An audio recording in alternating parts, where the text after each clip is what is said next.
నా స్టైలు మారిందే, నా నడక మారిందే, ఈ పాటలు వినుంటారు.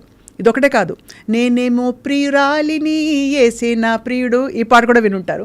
వీటన్నిటితో పాటు ఈ మధ్య బాగా పాపులర్ అవుతున్న పాట తెలుసులే డాడీ తెలుసులే, అది.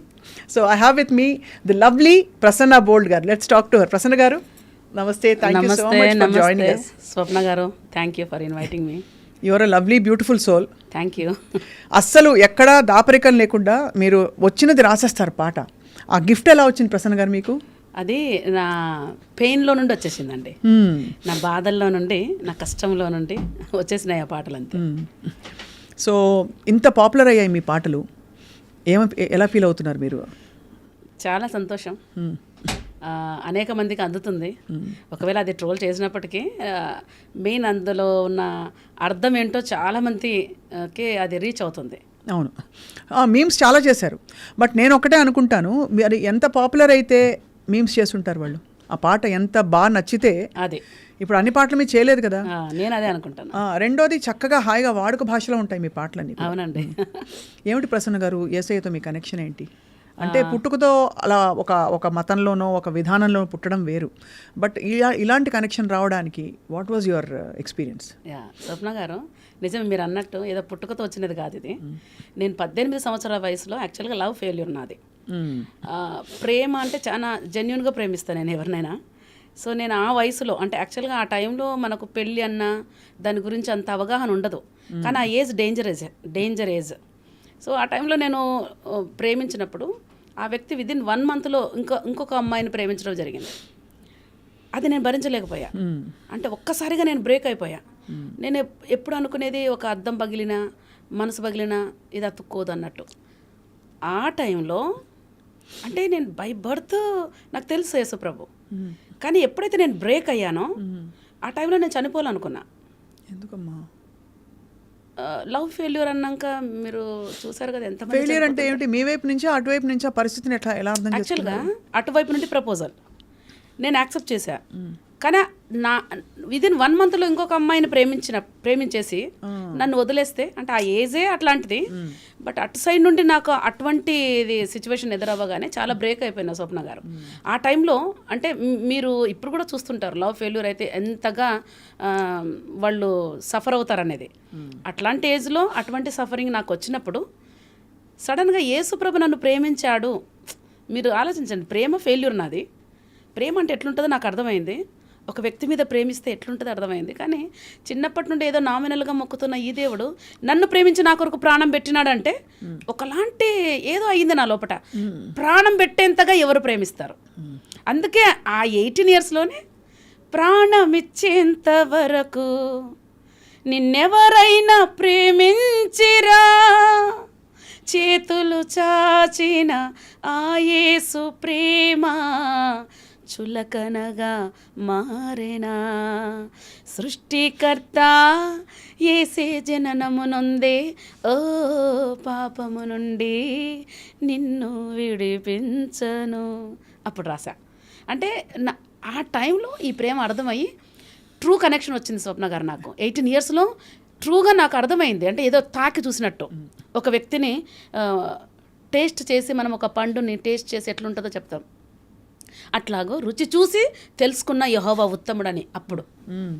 కానీ ఆనెస్ట్గా చెప్పాలంటే ప్రసన్న గారు, మామూలుగా 1 way ట్రాఫిక్ అని అనిపిస్తుంది దేవుడి పట్ల ప్రేమ. దేవుడు మన ప్రేయర్ వింటున్నారు, లేకపోతే నాకు ఈ అనుభవం అయింది, అనుభూతి అయింది అని.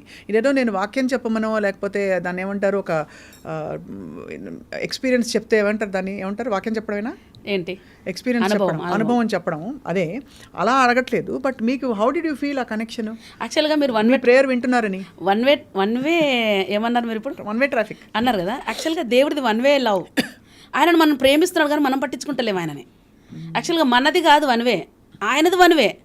నేను తెలుసుకున్నాక 2 ways అయింది యాక్చువల్లీ. అది సూపర్ కదా, అసలు కేక ఎంత బాగా చెప్పారు. అర్థం చేసుకోండి. అసలు నాకు అర్థమైంది ఏంటంటే 1 way లవ్ అయినది. ఎందుకంటే నన్ను ఎప్పటి నుండో ప్రేమిస్తున్నాడు ఆయన. గర్భంలో ఉన్నప్పుడే నేను సెలెక్ట్ చేసుకున్నానని బైబిల్ గ్రంథంలో ఉంది. నేనేమంటానంటే స్వప్న గారు, బైబిల్ గ్రంథం దేవుని వాక్కు. అందులో చదివితే అర్థమవుతుంది ఆయన హృదయం.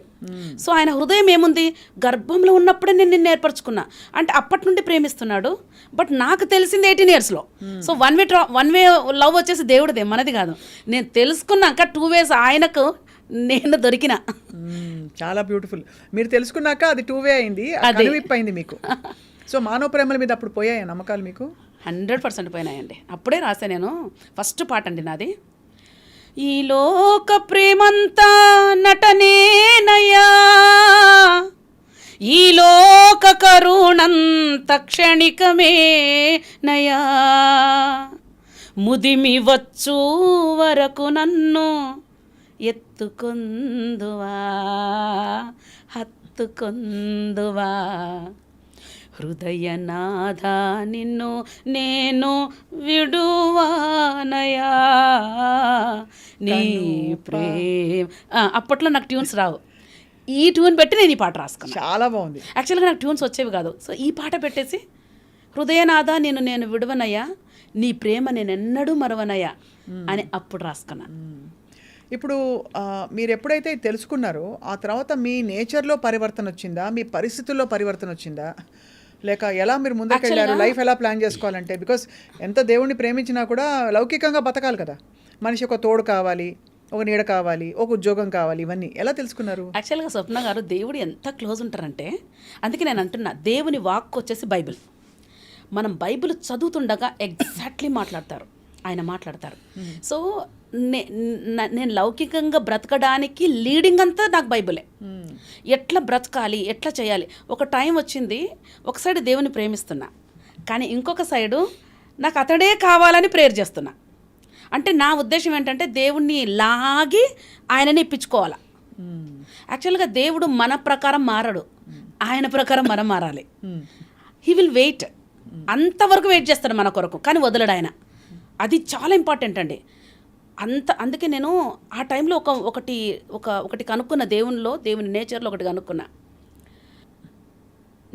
యేసయ్యా నువ్వే కావాలి, యేసు ప్రేమలో నేనుండిపోవాలి, ఈ లోక ప్రేమలన్నీ నన్ను విడచి తరలిపోయే, నా యేసు ప్రేమ ఒక్కటే నన్ను విడువక నిలచిపోయే. అంటే ఎంత నేను ట్రై చేస్తున్నా అంటే చూడండి, మన లౌకికంగా మన ఫ్లెష్ ఎట్లుంటుందంటే మాటి కాల్ చేయటం, నువ్వంటే ఇష్టం అని చెప్పటం, లేదంటే చనిపోతామని. ఒక సైడ్ దేవుడితో కనెక్షన్ ఉన్నప్పటికీ మన మన మన ఫ్లెష్ పనిచేస్తుంది, మన శరీరము పనిచేస్తుంది. అందులో దేవుడేదో ఇవ్వాలి, నాకు అతన్నే ఇవ్వాలి.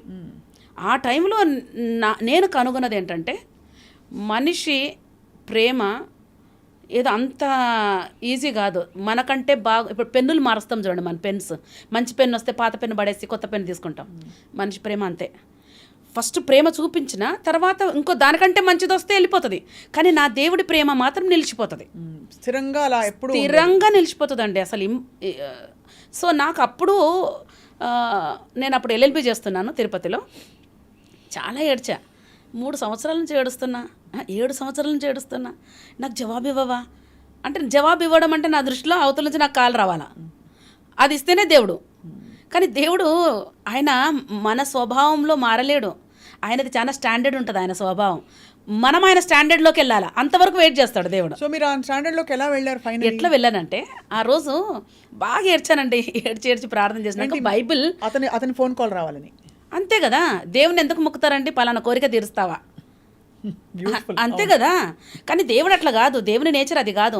మనకు మన ఊహకు మించి. అందుకే యెషయా గ్రంథంలో ఉంటుంది, నీ తలంపులు నా తలంపులు వంటివి కావు, నీ మార్గములు నా మార్గముల వంటివి కావు.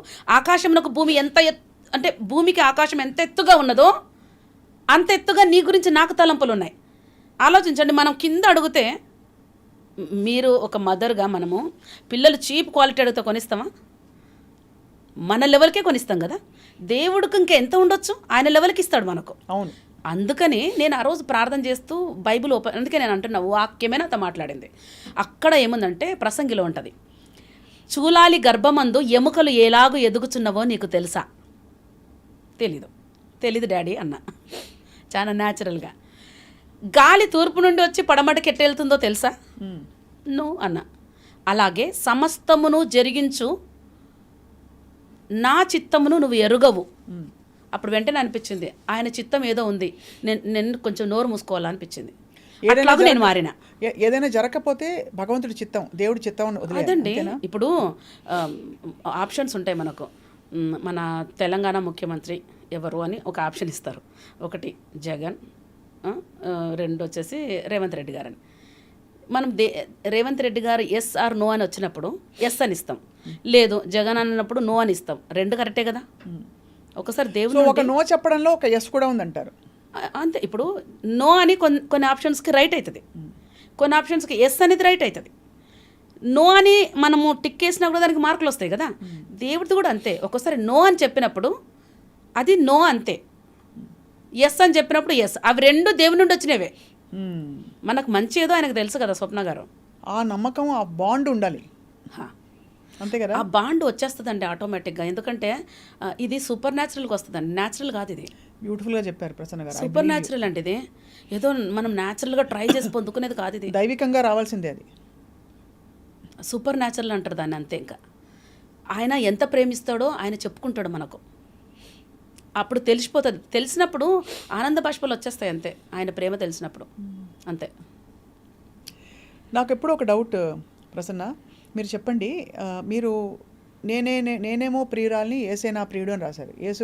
యేసు ప్రభుకి మీరు ప్రియురాలుగా రాశారు. తెలుసులే డాడీ అని కూడా రాశారు. దానికి అర్థం ఏంటి? అంటే అక్కడి నుంచి ఇక్కడికి మారడానికి కారణం ఏంటి? అంటే భగవంతుడే సర్వస్వం అని చెప్పడమా? అంతే కదండి. భగవంతుడు అంటే మనము మనుషులుగా ఏం ఆలోచిస్తామంటే ఏదో ప్రియుడు అనకల్లా దాన్ని చెడుగా మాట్లాడేస్తాం. భర్త అంటే అది వేరే సంబంధం, తండ్రి అంటే అది వేరే సంబంధం.